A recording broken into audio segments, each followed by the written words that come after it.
እባክሽን ለትንሽ ቀን ማረፊያ ይኖርሻል። አይ ምንም አልተፈጠረም። በቃ አቶ አምነን እዚህ እንድቆይ አልፈለገም። አንቺ ደግሞ ከባለቤቱ የሚያውቅ የለም።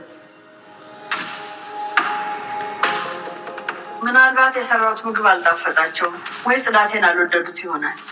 ግን በቃ አንቺ ጋር እንዳርፍ ፈቀጅልኝ የኔ ጓደኛ። ፈጣሪ አለሁ ይበልሽ። እሺ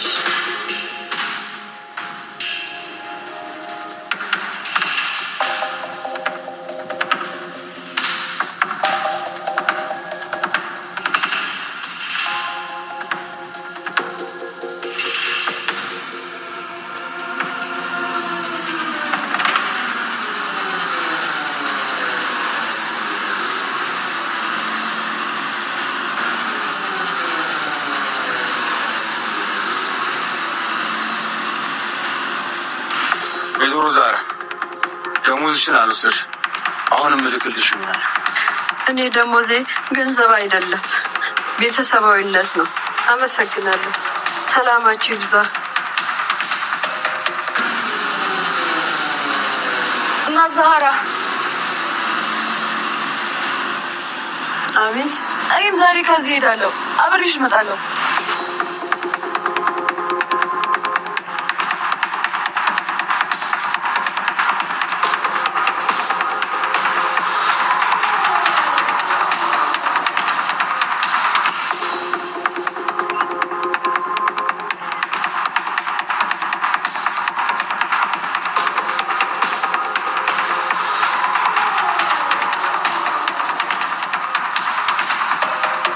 ቤተሰቦች ማለት ነው። አቶ አምናን የሚያደርገው ነገር ስህተት ነው እውነት ነው ብላችሁ ታስባላችሁ? ምክንያቱም ስንት አመት ሙሉ ዋጋ ከፍላ ያሳደገች እንደ እናት ሆና በእናትየዋ በሞቴ ጊዜ ምግብ ክላሱ እየሄደች ስታጽናናው የነበረች እንደዚህም ደግሞ ዛሬ ብሌንን ሞትኩልሽ ፈረጥኩልሽ ያላንቺ ምንም ነገር ህይወት የለኝም አንቺ ሳገኝ ነው በጣም ደስተኛ የሚሆነው የሚላትን ፍቅረኛውን እንደ እናት ተንከባክባ ይዛለት የእውነቴን ነው የምላችሁና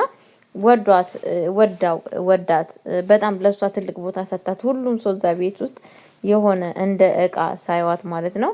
ግን እሷ በጣም እየተንከባከበቻት እለት በእለቱ ፍቅር እየሰጠቻት የነበረች ሰው ነበረች ማለት ነው። ግን ደግሞ የሚያሳዝነው ነገር ጋይስዬ አቶ አምናን እንግዲህ እንደምታውቁት በትንሹም በትልቁም ሲነሳበት ያዙ ይልቀቁኝ የሚል ሰውዬ ነው ማለት ነው። ዛሬም በትንሽና በጥቂት ስተት እንግዲህ እናት ሳራን ከቤት ውስጥ ለማስወጣት ያዙ ይልቀቁኝ እያለ ይገኛል ማለት ነው። በጣም በሚያሳዝን ነገር ማለት ነውና ሁሉም እንግዲህ በዙሪያው ያሉ ሰዎች ሁሉንም ሰዎች አስወጡት ማን የቀረው ስንባል ሜርሲ የእናትየዋ ገዳይ እጁ አለበት። ጄሪ የእናትየዋ ገዳይ እጅ አለበት።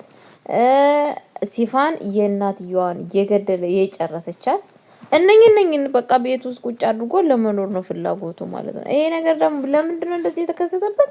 አለማገናዘቡ አለማወቁ ነው። በቃ አቶ አምናን ማለት ነው ለትንሹም ለትልቁም በቃ ስሜተኛ የሚያደርገው የሚጥለው የሚያነሳው ነገር ግራ ይገባዋል። በስተመጨረሻ እኔ የማደርገው ሁሉ ነገር በደነ ነፍስ ነው ይላል ማለት ነውና ሰላም ብያለሁ። ውድ የተከበራችሁ ቤተሰቦች እንዴት ናችሁ? ደህና ናችሁ ወይ? አለ እግዚአብሔር ይመስገን እኔ በጣም ደህና ነኝ። ሰላማችሁ ብዙት ይበልልኝ። ለቤት አዲስ ሆናችሁ ላይክ እና ሼር እያደረጋችሁ እንድታበረታቱኝ በአክብሮት ተጠይቃችኋለሁ። ቤተሰቦቼ ቤቴን ላይክ ሼር አድርጉ። የእናንተ የምታደርጉት በጣታችሁ ለምታደርጉት ነገር ለኔ በጣም ስለሚጠቅመኝ በጣታችሁ እርዱኝ እላችኋለሁ። ቤተሰቦቼ እንግዲህ ይዤላችሁ የመጣው ድራማው እንደምታውቁት አሳዛኙና ልብ አንጠልጣዩ ድራማ እስካሁንም እየቀጠለ ይገኛል ማለት ነው። የእውነቴን ነው የምላችሁና ይሄ ድራማ በጣም ደስ ይል ነበረ። ግን ያቶ አምናን ስሜተኛ መሆን ብዙ ነገር እያሳጣው ይገኛል። ብዙ ነገር ማለት ነው። ምክንያቱም በትንሽ ጥፋት በትንንሽ ነገሮች ውስጥ በጥቂት ነገሮች ውስጥ እሱን እንትን እያደረገው ይገኛል ማለት ነው። ቤተሰቦቼ በጣም ከባድ ነገር ውሳኔ አስወስኖታል ማለት ነው። አንደኛ ምንድነው ብትሉኝ፣ አንደኛ ነገር ጋይስ የሆነው ነገር ከዚህም በፊት ብሌንን እንዳያት ነበር የወደዳት። እንደምታዩት ገና ሳያት እሷን ወዷታል፣ አፍቅሯታል ማለት ነው። ግን በእልህ የተነሳ ብሌንን ትቶ ማንም መረጠ? ጄሪ አንድ በሉ። ከዛን ደግሞ ለጋብቻ ሮጠ፣ ጠይብ ለጋብቻ ሮጠ ማለት ነው። ከዛን ደግሞ ወይዘሮ ሜርሲ ምን አደረገ? እንትን አላለችው።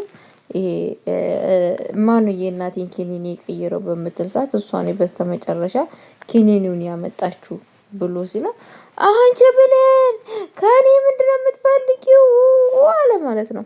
እንደምታዩት ማለት ነው። ያዙ ይልቀቁኝ አለ። በቃ ለምን ይሄ ነገር ይፈጠራል?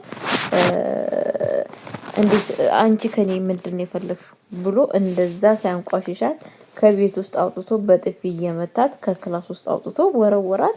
እሷም ምንም አላለችም። ያው በስተመጨረሻ ትግስተኛ ሆና ትታው ወደ ታረቀችው ማለት ነው። ጋይስ አውሩ፣ ገባችሁ? በእርግጥ እንደው ሌላ ሰው ቢሆን ያለታው ነው ነበረ ከዛ ቤት ውስጥ የሚወጣው ማለት ነው። ማን ነው የሚቀመጥለት? ገባችሁ? እንደውም ብሌን የዋ ስለሆነችና ገር ስለሆነች ነው እዛ ቤት ውስጥ የተቀመጠችው ማለት ነው፣ እንደሱ አባባል። ገባችሁ? እና ምን ለማለት ፈልጌ ነው? አሁንም ዳግም እንግዲህ እቺን የመሰለች እናትን ለምን እንትናን ከናገርሻት ለምንድን ነው ሜርሲን የተናገርሽው በማለት እንግዲህ ከቤት ውስጥ ውጪ ብሏታል ማለት ነው። እናት ሳራ ማለት ነው።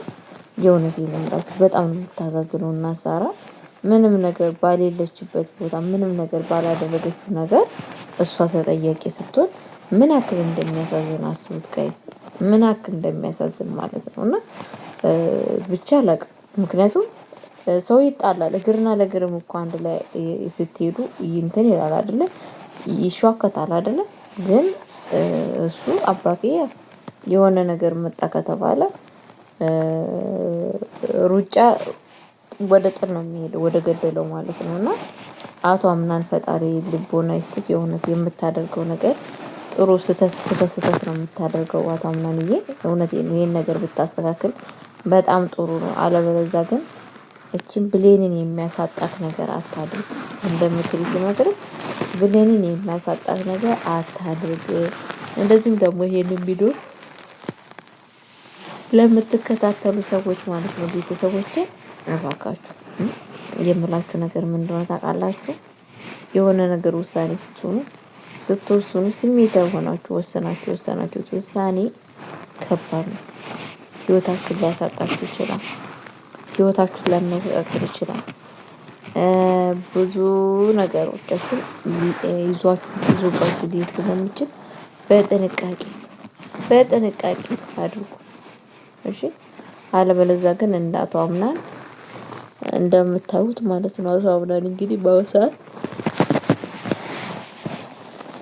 ግራ ገብቶት ይገኛል። ምክንያቱም ብሌን ከዛ ቤት እንድትወጣ አይፈልግም፣ ግን ደግሞ በራሱ ጥፋት ጥላው እየሄደች ነው ማለት ነው። ቤተሰብ ይሄ ፌር ነው ብላችሁ ታስባላችሁ? ጥሩ አይደለም ቤተሰብ። እንደዛ አይነት ነገር ጥሩ ነው ብዬ አላስብም። ለማንኛውም ሜርሲ የምትባለው ሴትዮ እንደው እዚህ ቤት በስማም የመጣይበት ቀን ምን አይነት ቀን ነው በእናታችሁ? በህይወታችሁ እንደዚህ አይነት አክስት ብላችሁ የምታስቡ ሴት በህይወታችሁ ብትመጣ ምንድነው የምታረጉት ጋይስ? ምን ታረጋላችሁ? እስኪ ንገሩ። በጣም ነው የሚያሳዝነው ጋይስ። እውነቴን ነው የምላችሁ፣ በጣም ነው የሚያሳዝነው። እንደዚህ አይነት ሰዎች በህይወታቸው ሲመጡባችሁ ምን ታረጋላችሁ? ከባድ ነው አይደል? እኔ እንደራሴ አምጣባችሁ ነው የምለው። እንደዚህ አይነት ሰው አምጣባችሁ በህይወታችሁ ማለት ነው ጋይስ። የዘመድ ስርስር እየሄደ ህይወታችሁን የሚያጠፋ የራሳችሁን የምትወዱትን ነገር ከፊት ከኋላ እየነጠቃችሁ አስባችሁታል? አቶ አምናን አሁን ለሜርሲ ትልቅ ቦታ አለው። እሷ ግን እንደዛ የሚወዳትን እናቱን ያሳጣችሁ። እናቱን አሳጥተዋለች። ይሄ ሁሉ ነገር የተነሳው በሷ ነገር ነው። ምክንያቱም እንድትዳከም ያደረገችው በሷ የተነሳ ነው እንጂ እንትናም የዚህን አክል ኃይል አግኝታ አትገላትም ነበረ ማለት ነው። ገባችሁ? እና ቤተሰቦቼ የሆነ ነገር ውሳኔ ስትወስኑ እያሰባችሁ